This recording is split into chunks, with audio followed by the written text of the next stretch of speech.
lugar donde encontramos un refugio de paz y aceptación. Aunque no compartamos opiniones, nos reunimos ahí pues hay amor.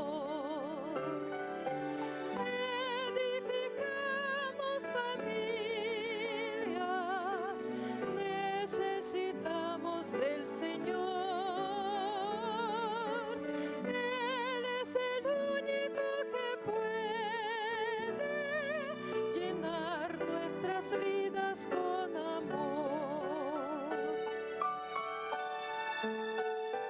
Compartimos sonrisas y alegría. Nuestros sueños se vuelven realidad. Las palabras de aprecio nunca faltan si Jesús es el centro del hogar. Edificamos familias, necesitamos del Señor.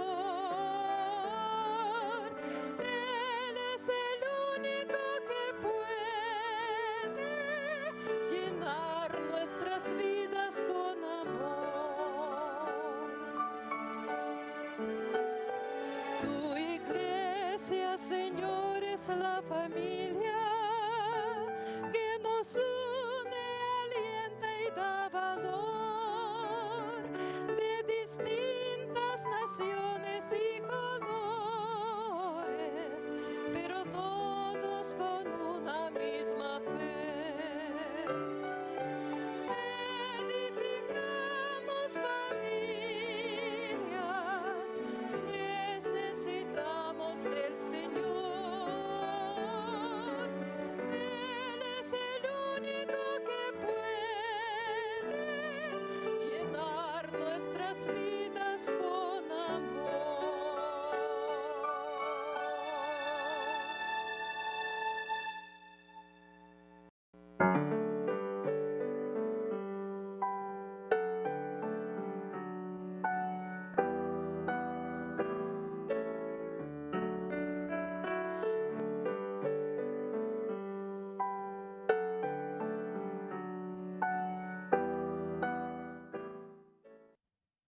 Bienvenidos sean, queridos hermanos.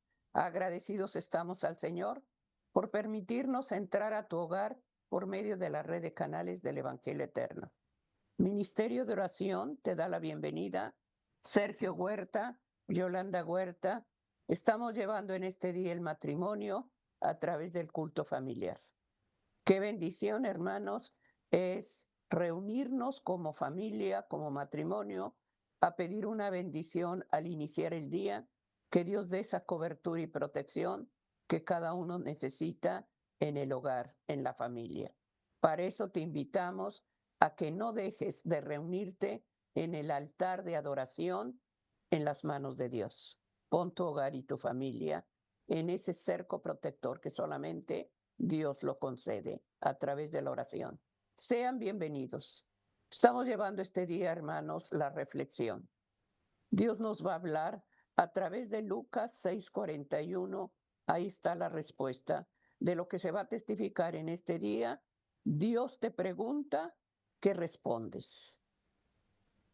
Es importante, hermanos, que la palabra de Dios esté en cada uno de nosotros para que todo lo que se lleve en el hogar sea porque Dios está planificando esa casa, está cimentando esa roca que es Cristo Jesús en tu hogar. Bienvenidos sean. Queremos consagrar este tiempo de oración a la presencia del Espíritu Santo para que sea Él el que dirige este ministerio y dé gracia en la oración.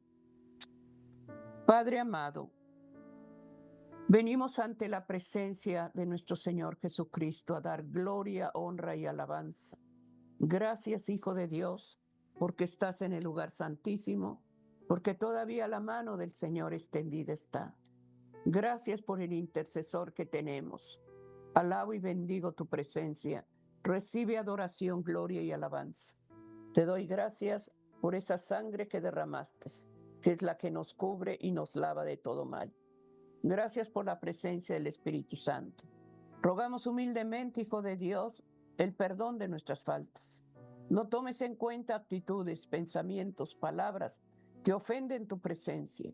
Da gracia, Padre, como padres, que el hogar esté establecido en tu orden divino y que des gracia en la familia, a través de reunirnos en el altar de adoración, ese altar donde se edifica el hogar.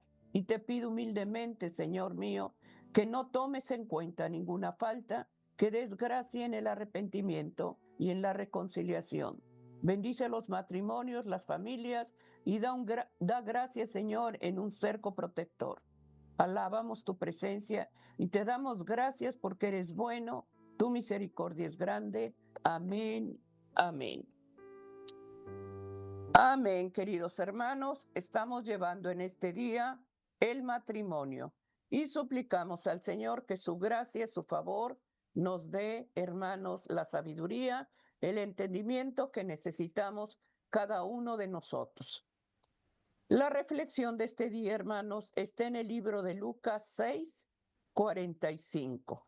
Y ahí el Señor claramente nos responde. Dios te pregunta, ¿qué respondes? Lucas 6:45, mira lo que dice la palabra de Dios.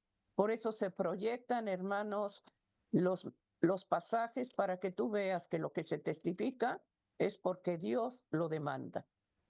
El hombre bueno del buen tesoro de su corazón saca lo bueno, y el hombre malo del mal tesoro de su corazón saca lo malo, porque de la abundancia del corazón habla la boca. ¿Qué respondes en este día, hermanos? ¿Qué hay en ese corazón? ¿Qué habla tu boca? ¿Testificas la verdad o llevas palabras que lastiman? De eso Dios nos va a hablar, de la abundancia del corazón. ¿Qué respondemos a Dios? ¿Con qué llegaremos a su presencia? Con arrepentimiento, que Dios nos dé gracia en reconciliarnos. Estamos llevando este día, Sergio, el hogar y la reflexión. Dios te pregunta, ¿qué respondes? Anota las citas bíblicas. Llevemos la reflexión y que el Espíritu Santo sea el que dirija este ministerio y de gracia en lo que se testifica. Bienvenidos sean. Amén, hermanos. La palabra de Dios, hermanos, hace varias preguntas, pero todas esas preguntas son para nosotros mismos. El Señor nos habla a través de su palabra. El Señor nos pregunta a través de su palabra. Pero también el Señor nos pregunta a través de nuestra conciencia. ¿Qué le vamos a responder? En la Biblia, hermanos, Dios nos hace varias preguntas. Muchas de ellas son significativas, las cuales en su mayoría revelan en nuestra respuesta la condición espiritual de sus hijos. Porque cuando Dios pregunta, Dios conoce nuestro corazón, Dios lo sabe. Pero en nuestra respuesta se revela la naturaleza de nuestro carácter, los motivos que existen en nuestro corazón. Por eso Dios pregunta y nosotros respondemos y nosotros mismos, hermanos, nos acusamos o nos excusamos. Así, hermanos, Dios nos muestra qué hay en nuestro corazón. Pero nosotros mismos sabemos qué hay en nuestro corazón. La tendencia natural del hombre es pecaminosa. Pero también, hermanos, en nuestra respuesta se muestra la responsabilidad de reconocer nuestras carencias y nuestros defectos. Por eso, cuando Dios nos pregunta, es porque Dios conoce la respuesta. Pero sin en cambio, en nuestra respuesta están los motivos, los deseos, las motivaciones y la verdad. que tal vez esté oculta para los demás, pero que para nosotros está expuesta. Leíamos aquí en el libro de San Lucas, capítulo 6, versículo 45, lo que la Escritura dice: el hombre bueno del buen tesoro de su corazón saca lo bueno, y el hombre malo del mal tesoro de su corazón saca lo malo, porque de la abundancia del corazón habla la boca. Y ahí está la respuesta. La respuesta al cuestionamiento de cuando Dios nos pregunta algo, nuestra boca va a responder lo que llevamos en nuestro corazón. Siempre, hermanos, va a haber dos clases de personas: las que se consideran buenas porque aman a Dios y porque lo obedecen, porque están en sus caminos y se esfuerzan por ir mejorando día a día y eliminando todo aquello que les estorba. Pero también están los hombres malos, los que no escuchan a Dios, los que no obedecen su voz, los desobedientes.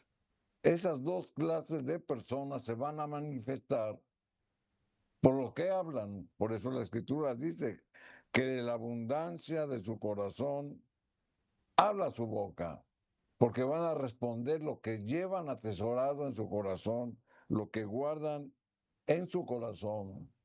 Por eso Dios pregunta, para que nosotros mismos nos conozcamos de acuerdo a nuestra respuesta. Veamos lo que la Biblia nos dice, poniéndonos ejemplos bíblicos. Después de que Adán y Eva comieron del fruto prohibido que Dios les había dicho que no comieran, se escondieron y Dios les pregunta. Vamos a leerlo aquí en Génesis capítulo 3 y el versículo número 9, como tomando en contexto lo que aconteció en el Edén. Cuando ellos pecaron, se esconden, pero Dios les pregunta. Génesis 3, versículo 9, la Escritura dice: mas Jehová Dios llamó al hombre y le dijo, ¿dónde estás tú? Esta es una pregunta. Dios se acercó, hermanos, a Adán con una pregunta, no para reprenderlo, sino para mostrar la gracia de Dios, para mostrar la bondad de Dios y para buscar la reconciliación por lo que había hecho Adán. Dios sabía que Adán había desobedecido, sí lo sabía. Dios sabía dónde estaba Adán, también lo sabía. Entonces, ¿por qué lo preguntó? Porque en la respuesta que iba a dar a Adán, a Dios, era para mostrar lo que llevaba en su corazón y que él reconociera su error, porque Dios lo sabía. Pero el mismo Adán tenía que reflexionar: ¿qué he hecho? ¿Por qué he desobedecido? Por eso Dios le pregunta: ¿dónde estás, Dios? ¿Dónde estás tú? Vamos a poner un ejemplo gráfico para entender el trasfondo y, y ver lo que Adán iba a responder. Cuando una maestra le pregunta a su alumno cuánto es 1 más 1, no le pregunta porque la maestra no lo sepa, sino porque quiere enfocar el pensamiento del estudiante en el problema planteado. O sea, la maestra sabe la respuesta. Entonces, ¿por qué pregunta? Para mostrarle al estudiante lo que tiene que responder y cuál es el problema planteado. Es lo mismo que pasó en el jardín del Edén. Cuando Dios le pregunta a Adán, ¿dónde estás?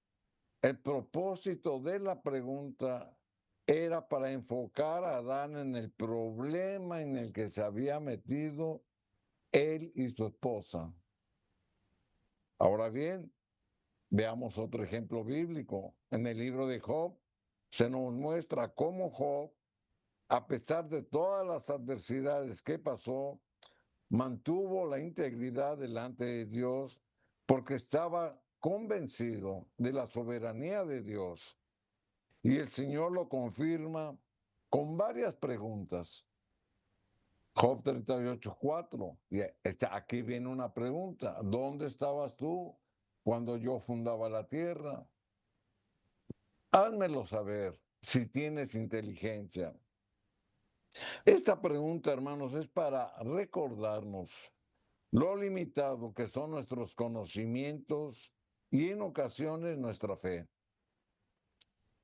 El hombre generalmente se afana en lo que tiene y en lo que puede lograr hacer por sus propios medios y se olvidan de quién les ha dado la fuerza, de quién les ha dado la dirección, de quién les ha dado la inteligencia, de quién les ha dado la salud y de quién les ha dado la vida.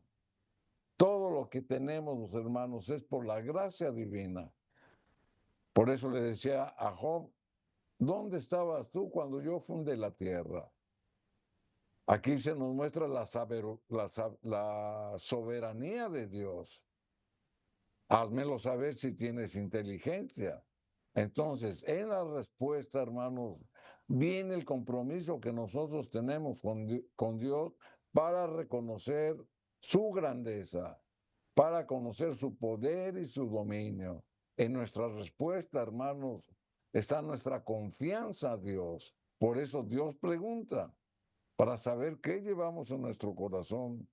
Aquí en el libro de los Romanos, en el capítulo 11 y el versículo número 36, la escritura dice, porque de Él y por Él y para Él son todas las cosas. O sea, la misma Biblia, hermanos, confirma la soberanía de Él, porque de Él, ¿de quién? Del Señor, y por Él, por su medio, y para Él, todos los redimidos, todos los que lo reconocemos, son todas las cosas.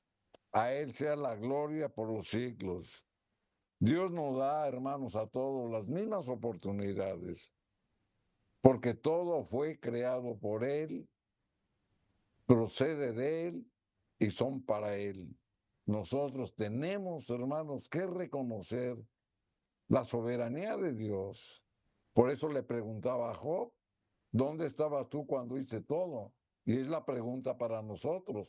Tenemos que reconocer la soberanía, majestuosidad de Dios a través de lo que Él nos ha dado desde la creación del mundo.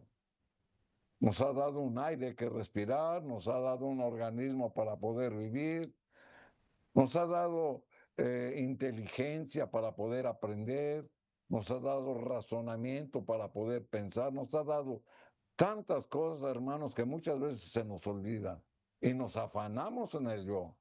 Por eso la Escritura dice, házmelo saber. Entonces, cuando nosotros reconocemos la grandeza, la soberanía de Dios, hermanos, también tenemos que dar cuentas porque somos responsables de lo que Dios nos ha dado. Ahora, viene una pregunta que la misma palabra de Dios nos hace. ¿Te has enojado alguna vez con Dios? Porque tal vez no contestó a la manera en que tú querías tu oración. La Biblia, hermano, nos narra cómo en cierta ocasión Jonás se enoja con Dios porque el Señor perdona a los ninivitas, a los cuales Jonás había reprendido y había condenado. Y los condenó de una manera duramente y les dijo que iban a perecer. Ese es el contexto de lo que estamos leyendo, Jonás 3:10. Y vio Dios lo que hicieron. ¿Quiénes? Los ninivitas. No aceptaron la reprensión de Dios.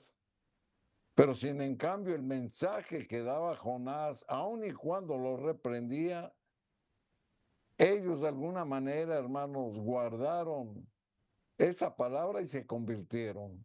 Amén. Y cuando hicieron eso, Dios vio. Y vio Dios lo que hicieron, Ujú. que se convirtieron de su mal camino y se arrepintió del mal que había dicho que les haría y no lo hizo. Dios, hermanos, no se arrepiente. Dios es misericordioso porque las circunstancias son las que cambian. El pueblo de los ninivitas estaba condenado porque vivían una vida pecaminosa. Entonces Dios los reprende y por medio de Jonás les dice que iban a perecer. Pero sin en cambio las circunstancias cambiaron. ¿Por qué? Porque se convirtieron, porque se arrepintieron. Entonces Dios, hermanos, no es de que cambio se arrepienta, sino que tuvo compasión y misericordia y entonces Dios los perdona. Hasta el más vil pecador, hermanos, Dios perdona.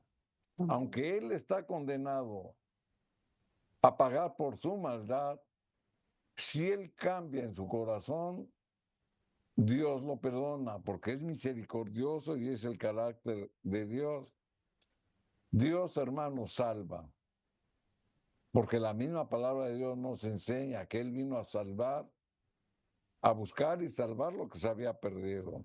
Sin en cambio, la actitud del hombre es contraria a la de Dios.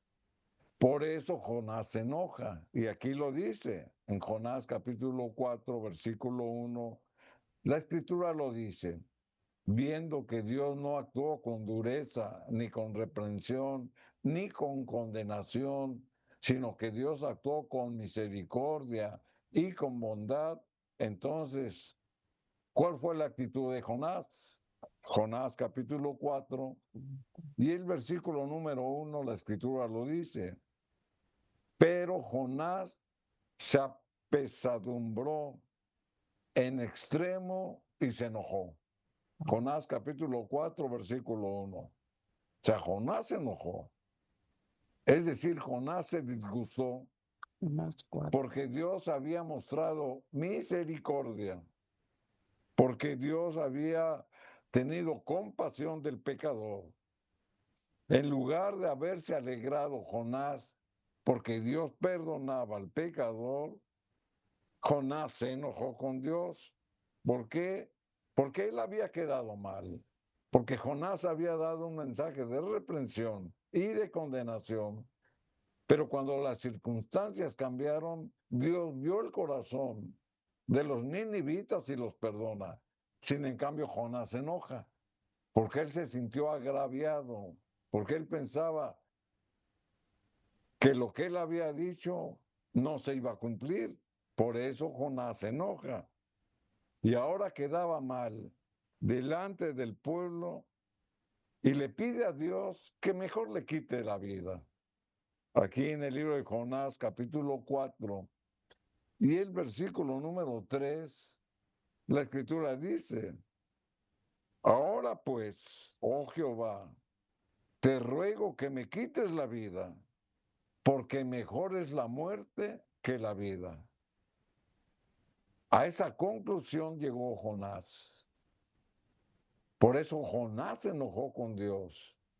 Pero como Dios mostró su misericordia para perdonar, entonces Jonás se sintió agraviado y en lugar de alegrarse porque Dios perdonaba, él se enoja con Dios. ¿Y cuál es su conclusión? Pues mejor que le quite la vida, porque mejor es la muerte que la vida. Jonás, hermanos, con esta petición deshonraba su fe, deshonraba a Dios, mostraba un completo desánimo y lo invadía la duda, porque perdió de vista la obra de misericordia de Dios. Y el desaliento lo abrumó a tal grado que ya no quería vivir. Aquí en el versículo número 4, el Señor dice, Jonás 4:4, y Jehová le dijo, ¿haces tú bien en enojarte tanto? Y esa pregunta, hermanos, es para nosotros. Hay gente que vive, hermanos, o que tiene un carácter de enojo. Siempre están molestos por algo. Están molestos porque hace frío. Están molestos porque hace calor. Están molestos porque tienen hambre. Están molestos porque les gritan. Están molestos por ir al trabajo. Por muchas circunstancias. Hay gente que vive enojada. Pero el enojo, hermanos, es contra Dios. No es contra ellos mismos. Porque están ofendiendo y lastimando a los demás. Hay gente que se pasa del enojo, que son gruñones, que por cualquier cosa, hermanos, contradicen a los demás y buscan contienda y buscan pelea.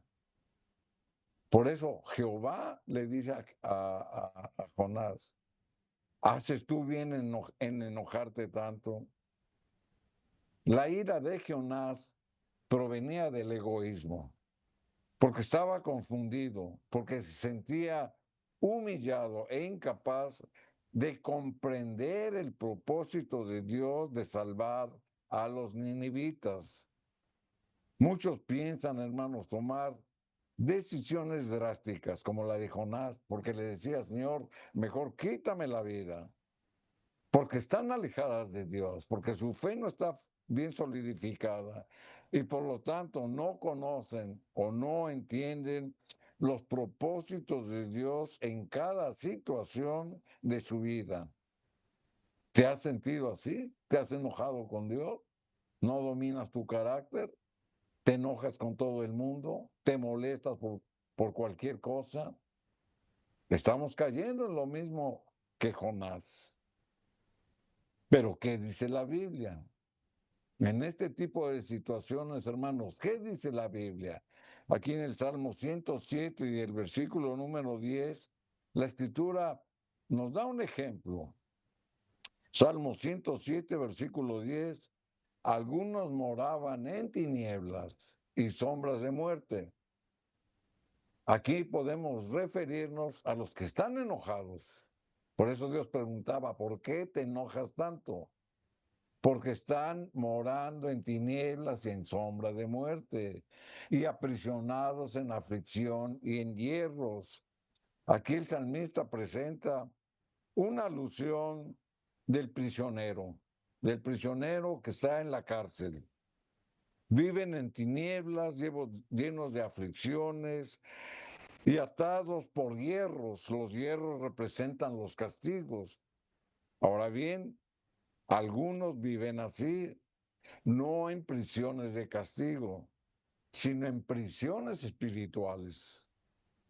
Por eso viene el enojo en contra de los demás y en contra de Dios, porque se sienten que viven en las tinieblas, que viven en la sombra de muerte que es sembrada por el adversario. Se sienten aprisionados por la aflicción que están padeciendo y atados con hierros como los prisioneros. Por eso, hermanos, debemos de liberarnos y de reformarnos y de aceptar lo que Cristo nos ofrece a través de las promesas de liberación para no caer en este tipo de situaciones. Aquí en el versículo número 13 del Salmo 107, la Escritura dice, luego que clamaron a Jehová en su angustia. Y ahí está, hermanos. Ahí está la respuesta para cada vez que tenemos un espíritu de enojo, como lo tenía Jonás, como a través de la oración, el Señor, hermano, nos puede dar una salida para descargar y depositar en Él todas nuestras angustias, tristezas, dolores, sufrimientos. Porque la Escritura lo dice, los libró de sus aflicciones. O sea que la oración tiene poder. La oración nos libra de nuestras aflicciones, pero también cambia nuestro carácter. Aquí en el versículo 14 del Salmo 107, la Escritura dice, los sacó de las tinieblas. Amén. ¿A quién? A los que clamaron. Los sacó de las tinieblas y de la sombra de muerte y rompió sus aflicciones. Estas son las promesas que el Señor nos da, hermanos, cuando nosotros somos cuestionados por nuestra propia conciencia o por lo que la palabra de Dios nos está diciendo. Adán le preguntaba, ¿dónde estás tú? Porque él se había escondido cuando pecó. A Job le pregunta, ¿dónde estabas tú cuando te libré de la muerte? ¿Dónde estabas tú cuando di mi vida por tu salvación? ¿Dónde estabas tú? Y esas preguntas son para nosotros. A Jonás le pregunta, ¿por qué te enojas? Entonces, la palabra de Dios, hermano, nos ha enseñado que por medio del clamor a Dios y la disposición que existe en nuestro corazón, como lo decía la Escritura, que de la abundancia del corazón habla nuestra boca. Entonces, lo que tenemos en nuestro corazón es la respuesta que vamos a dar, pero no para informarle a Dios, porque Dios nos conoce, sino para que nosotros mismos, hermanos, tengamos una reflexión y podamos confrontarnos a nosotros mismos para ver si nuestra respuesta es verídica. Porque a Dios, hermanos, no se le engaña. Dios te pregunta y tú qué le respondes. Estamos llevando en este día la familia, estamos llevando el matrimonio. Vemos, hermanos, cómo Dios ve todo y sabe todo. A Dios no se le engaña. Aquí estamos viendo lo que dice Lucas 6:45. De la abundancia del corazón habla la boca. ¿Qué palabras, hermano, usas? ¿Qué le respondes a Dios? Dios nos está preguntando, hermanos, y estamos hablando de la familia. Estamos llevando el hogar. Tu hogar está establecido en la palabra de Dios. Dios te está preguntando. Aquí vimos el caso de la primera pareja. Cuando cometieron la falta y transgredieron la ley de Dios, se escondieron. Y Dios le preguntó, ¿dónde estás? Sabía el Señor lo que había pasado, pero dejó que Adán, hermano, él mismo tomó juicio, porque de lo que hacemos nosotros nos condenamos, ya sea para bien o para mal. Aquí Adán respondió. Vemos, hermano, que Dios conoce la respuesta de nuestro corazón, pero nos da la oportunidad, hermanos, de la reflexión. En este día, hermanos, nuestro hogar, nuestra familia es sagrado para Dios. No desprecies, hermanos, el matrimonio. No hagas común la familia. El tiempo de la familia es valioso. El matrimonio es sagrado. La familia. ¿Qué respondes en este día? Tú mismo ve cómo está tu casa. ¿Cómo están tus hijos? Y Dios te pregunta. Quieres saber la respuesta y la conoce, pero nuestra boca nos condena. ¿Qué hay en tu corazón? Porque de lo que hablamos es de lo que testificamos, lo que guardas en el corazón. ¿Es para edificación o es para destrucción? Dios habla claramente en este día, hermanos. Supliquemos a Dios que cada día busquemos su dirección, busquemos hacer su voluntad, y no porque nos obligue, sino porque lo amamos, porque deseamos un hogar íntegro, un hogar establecido en su orden. Estamos llevando, hermanos, el culto familiar. Si no sabías, hermanos, que había un altar espiritual, en este día Dios te está hablando. ¿Tu hogar cómo está? ¿Tu matrimonio cómo lo llevas? Pidamos en este día que su bendición dé gracia en reconciliarnos si nos hemos apartado de él. Haz del culto familiar tu primer labor, tu casa, para salir a trabajar, para ir a la escuela, para hacer actividades. Encomienda tu camino a Él y pide a Dios protección.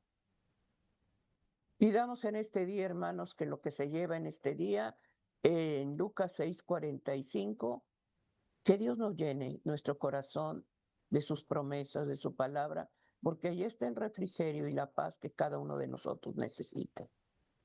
Pidamos en este día que la familia, que tus hijos, que tu hogar estén dirigidos por el Espíritu Santo y que la familia esté edificada en la roca que es Cristo Jesús. Dios te pregunta, responde en este día lo que Dios anhela oír de tu voz. Hay que pedir ayuda divina. Busquemos cada día la oración y busquemos cada día la palabra de Dios, porque ahí está el manual de vida para cada uno de nosotros, la dirección divina de Dios. Continuemos con la meditación que este día Dios nos está hablando a través de sus promesas. Así es. La misma palabra de Dios, hermanos, nos revela cuál es verdaderamente el compromiso que cada hijo de Dios ha hecho Amén. con Él. Por eso el Señor nos pregunta, ¿qué le respondemos? Amén. La misma palabra de Dios, hermanos, nos abre el entendimiento y nos hace reflexionar. Cuando el profeta Elías fue amenazado de muerte, él huyó y se escondió.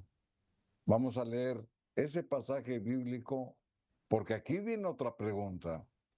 En 1 Reyes capítulo 19 y el versículo número 9, la escritura dice, y allí se metió en una cueva donde pasó la noche. ¿Quién? Elías.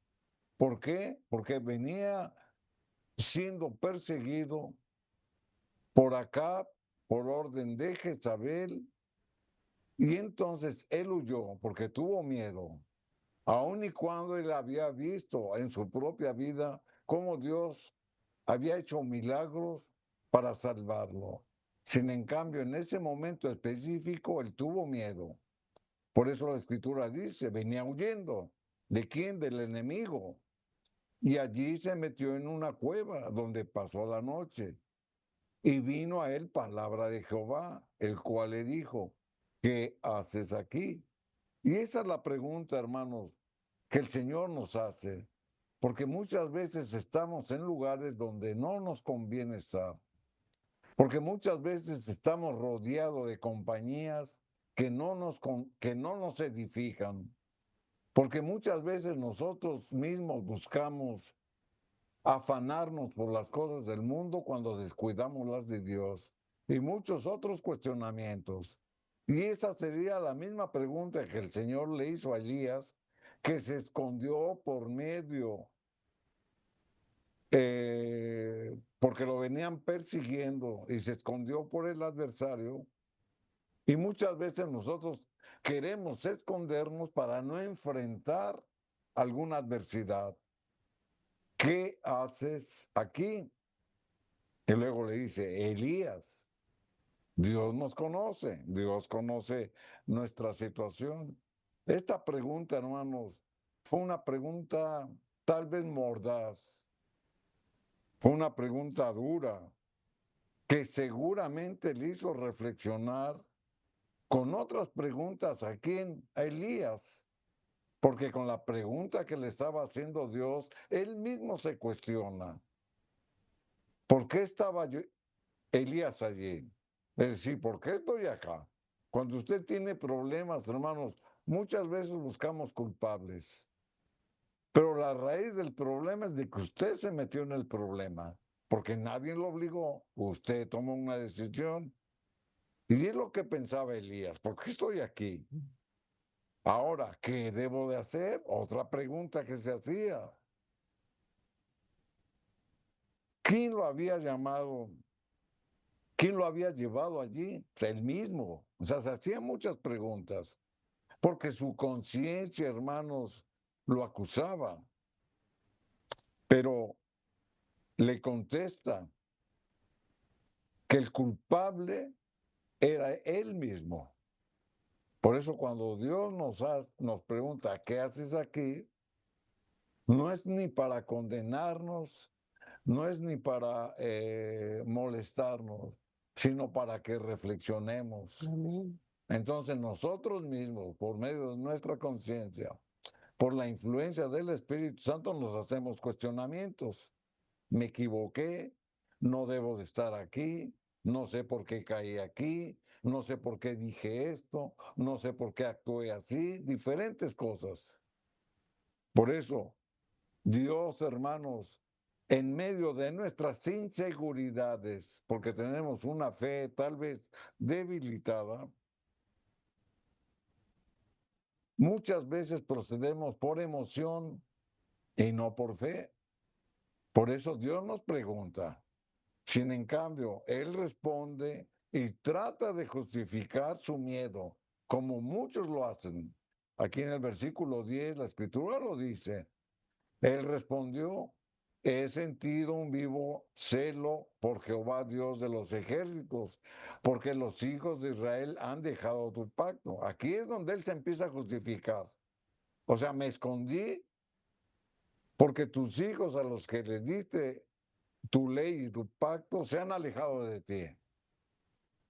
Han derribado tus altares y han matado a espada a tus profetas. Entonces mejor hoy huí, porque también a mí me van a matar, porque estoy amenazado. Y solo yo he quedado. Y me buscan para quitarme la vida. Él sabía, el profeta, que estaba luchando contra un adversario poderoso. Pero eso no era excusa para esconderse, porque negaba el poder de Dios. Ahora la pregunta es, ¿y tú por qué te escondes? Lo mismo que le pasó a Elías nos puede pasar a nosotros. Huimos del adversario, nos sentimos en persecución, queremos rehuir de nuestras responsabilidades. Queremos, hermanos, como se dice comúnmente, tapar el sol con un dedo. Cuando tenemos que enfrentar con seguridad y con el poder que Dios nos respalda para poder, hermanos, resolver cualquier tipo de situación que se nos presente en la vida y no escondernos. Por eso el Señor le preguntaba, ¿qué haces aquí? La palabra de Dios, hermanos, también nos enseña que el Señor nos hace preguntas, pero para saber quién realmente está comprometido con Dios y para ver la disposición que hay en nuestro corazón. Entonces, este tipo de preguntas, hermanos, son para ver el compromiso que tenemos con Dios. Aquí en el libro de Isaías, capítulo 6, y el versículo número 8, la escritura dice, después oí la voz del Señor que decía, ¿a quién enviaré? Y esa es una pregunta que el Señor nos hace para saber qué disposición está en nuestro corazón para obedecerle. ¿A quién enviaré? ¿Y quién irá por nosotros? O sea, dos preguntas en una. Y cuando hay disposición, cuando hay ese compromiso con Dios por amar, obedecerlo y cumplir con la comisión que Él nos encargó a cada uno, entonces responde, heme aquí, envíame a mí. La respuesta de Isaías, hermanos, fue inmediata.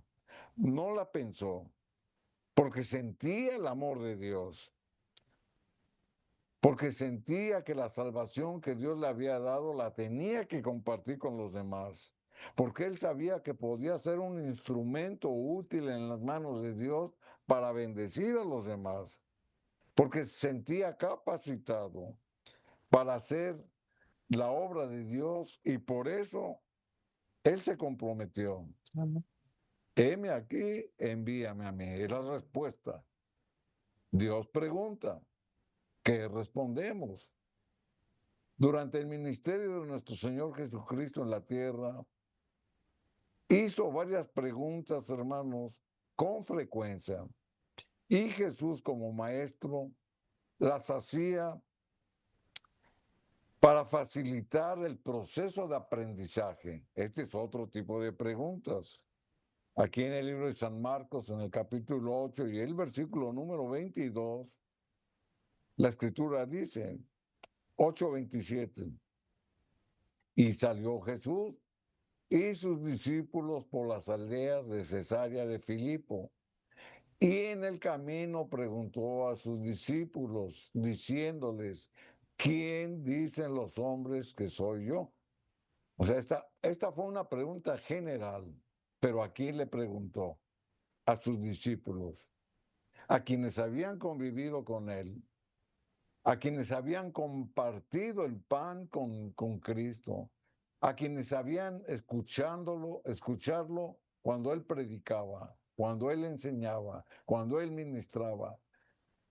La pregunta fue a los discípulos quienes habían visto los milagros que Cristo había hecho, de sanar, de liberar, de restaurar.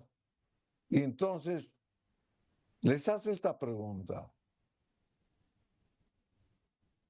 ¿Quién dicen los hombres que soy yo?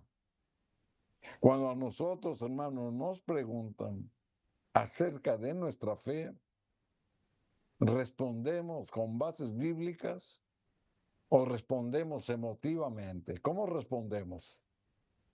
Eso es una pregunta para nosotros, porque somos discípulos de Cristo. El mismo Señor Jesucristo, con otra pregunta, nos exhorta a contestar lo que nos está preguntando.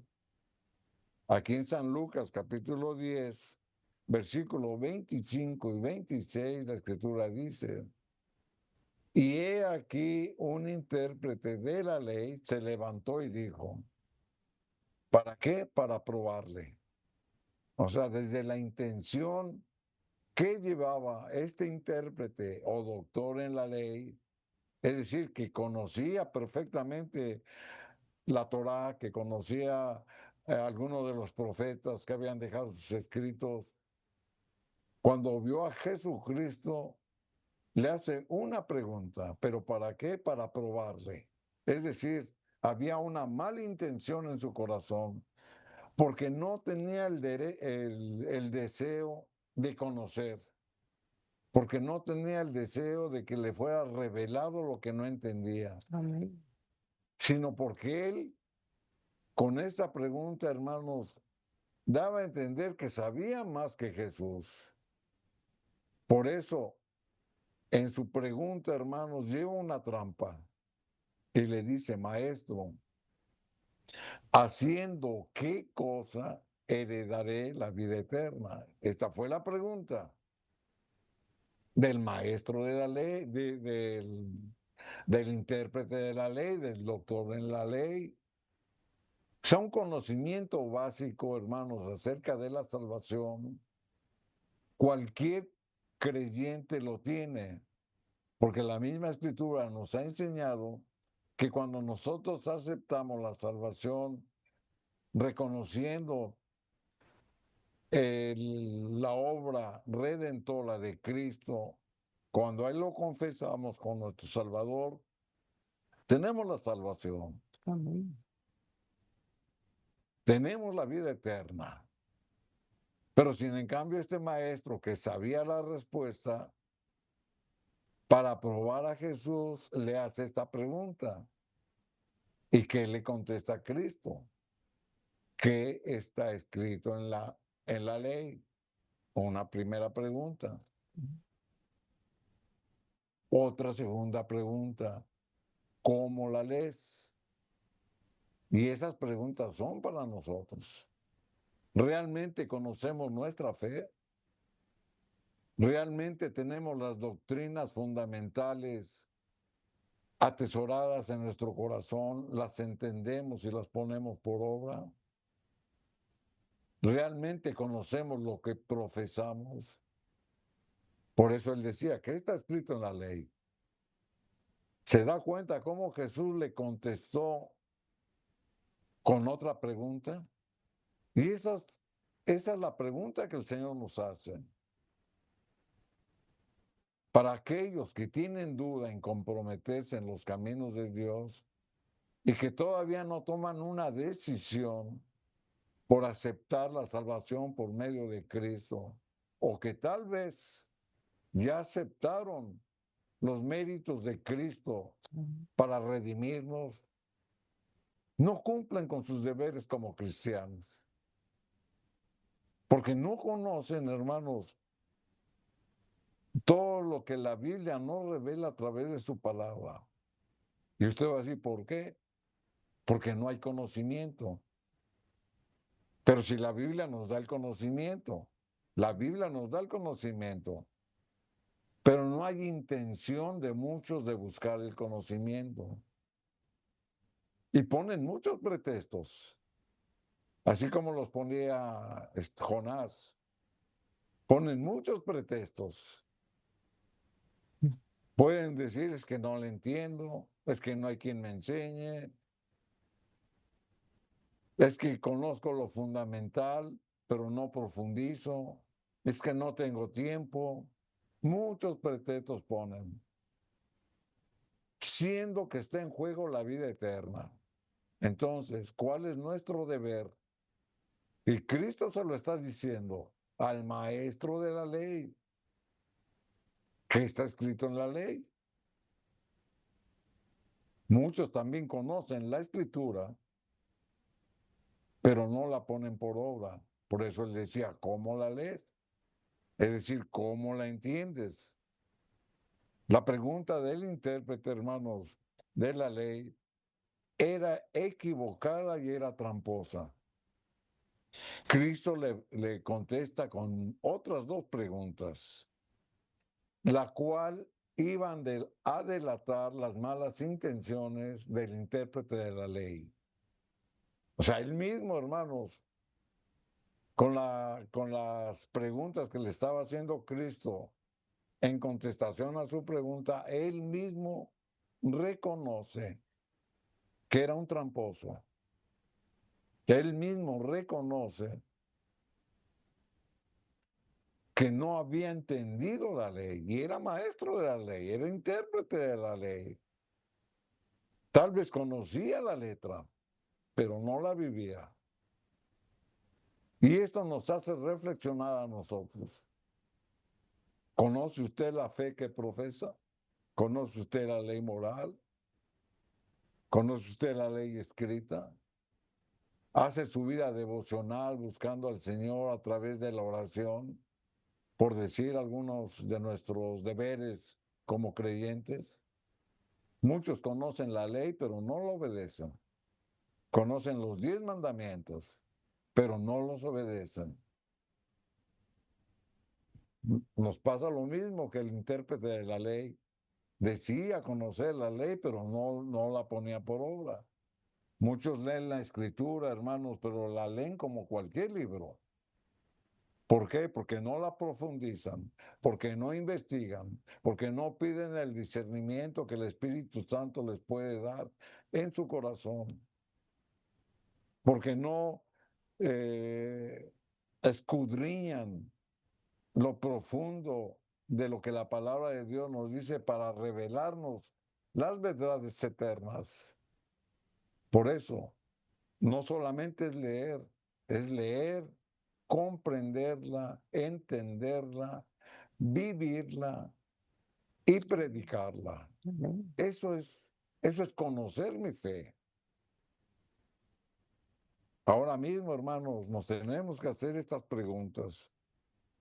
Aquí en el libro de los Hechos, en el capítulo número 16, versículo 30 y 31, la Escritura nos presenta otro pasaje. Después de que el apóstol había permanecido en la prisión, porque los mismos escribas, los mismos sacerdotes lo habían acusado de que llevaba un evangelio diferente a las verdades que ellos conocían, los llevaron a la cárcel. Pero sin en cambio el Señor, de una manera milagrosa, los libera por medio de un ángel. Y eso es lo que estamos leyendo. Y sacándole les dijo, ¿quién lo sacó? El romano, el custodia romano, el que los estaba cuidando. La escritura dice que él se sorprendió cuando los vio libres, porque no vio a nadie que había abierto las prisiones, sino en cambio había sido el Espíritu del Señor, el ángel del Señor, quien había abierto las puertas de la prisión y los dejó salir libres. Amén. Y entonces, teniendo miedo, el custodio romano, porque sabía que él iba a costar su propia vida, y sacándole les dijo, señores, ¿qué debo hacer para ser salvo? Esta es otra pregunta. ¿Qué debo de hacer para ser salvo?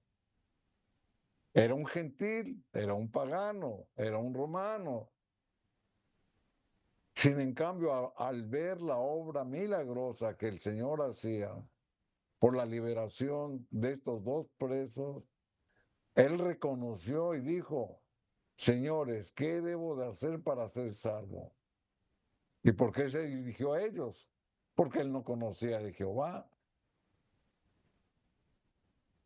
Ellos le dijeron, cree en el Señor Jesucristo y serás salvo tú y tu casa. Amén. ¿Por qué hizo esta pregunta? Si era pagano. El Espíritu Santo, hermanos, actuó para que este pagano conociera lo que no conocía.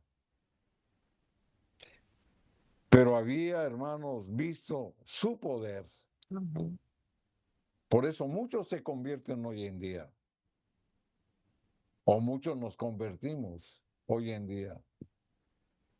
Porque aunque no conozcamos ni reconozcamos a Cristo como nuestro Señor y Salvador, sí vemos, hermanos, cómo a través de su poder ha venido a liberar, a sanar, a levantar, a reconciliar, tantas cosas que ha hecho el Espíritu Santo, y por eso yo creo en Cristo. Amén. Yo creo, hermanos, en su poder.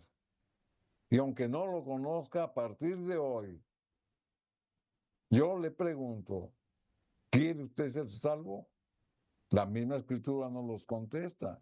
Cree en el Señor Jesucristo. ¿Quién me salva? ¿Me salva que yo guarde su ley? ¿Me salva que yo devuelva mi diezmo? ¿Qué es lo que me salva? Solamente hay un medio. Nuestro Señor Jesucristo nos salva. No hay otro medio.